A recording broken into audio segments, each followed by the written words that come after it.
যেটা নিত্য আর যেটা অনিত্য এর পার্থক্যটা না জানাটাই হচ্ছে পণ্ডিতের কাজ। কোনটা নিত্য কোনটা অনিত্য? দেহটা অনিত্য, আত্মা নিত্য।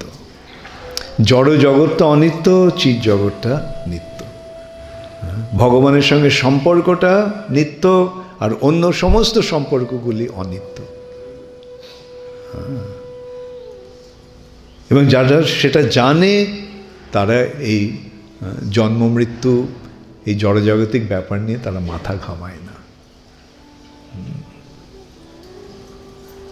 দেখো, প্রথমেই অর্জুনকে ভগবান কি সুন্দর একটা উপদেশ দিলেন, আর তার মাধ্যমে আমরা কি জানতে পারছি কি করা উচিত। এই আত্মীয় স্বজনদের সম্পর্ক নিয়ে মেতে থাকবো, না ভগবানের সঙ্গে সম্পর্ক স্থাপন করব? এমন নয় যে আত্মীয় স্বজনদের সঙ্গে সম্পর্ক থাকবে না, থাকবে, কিন্তু ভগবানকে কেন্দ্র করে থাকবে। ভগবানের দাস দাসী রূপে তাদের সঙ্গে সম্পর্ক থাকবে, ভগবানকে কেন্দ্র করে থাকবে। আমার দেহের সঙ্গে সম্পর্কিত নয়, দেহের সঙ্গে সম্পর্কিত সম্পর্ক নয়। তারপরে তিনি কি বললেন, অর্জুন তুমি তো এই যুদ্ধে হত্যা করতে হবে ইত্যাদি নিয়ে তুমি এত বিমর্ষ হয়েছ, এত বিভ্রান্ত হয়েছ। তবে এমন জেনে রাখো যে এমন কোনো সময় ছিল না যখন তুমি, আমি এবং এই সমস্ত রাজারা ছিলাম না, এবং এমন সময় থাকবে না যখন আমরা থাকব না।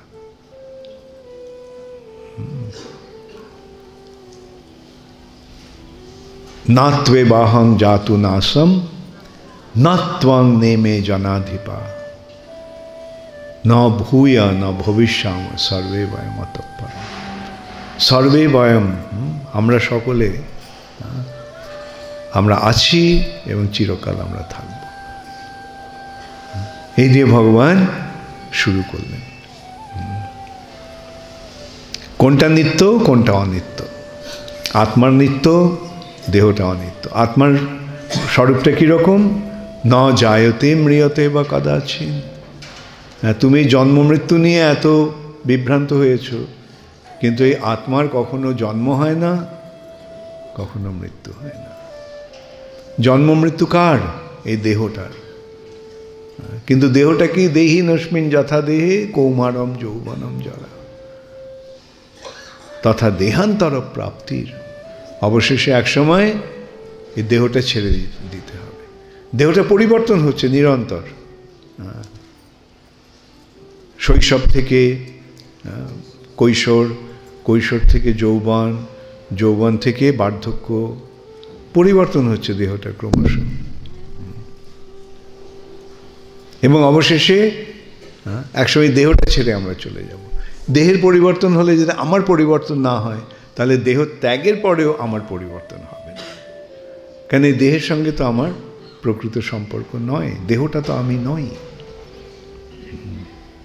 কি সুন্দরভাবে ভগবান বোঝালেন। আজ আমি আবার এই ইয়েটাতে ওই ইকুয়েশনে ফিরে যাব, মনে আছে? আমি আত্মা, আত্মার মৃত্যু হয় না, অতএব ব্যাস সমস্ত সমস্যার সমাধান হয়ে গেল। এখন প্রশ্ন হচ্ছে কিভাবে এই আত্মস্বরূপে আমরা অধিষ্ঠিত হব।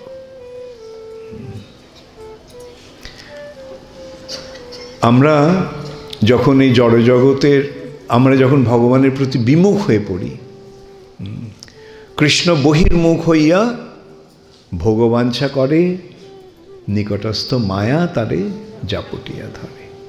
কৃষ্ণ বহির্মুখ, বহির্মুখ মানে বিমুখ। কৃষ্ণের প্রতি যখন আমরা বিমুখ, বিমুখটা আবার কি? মুখ, এইটা মুখ।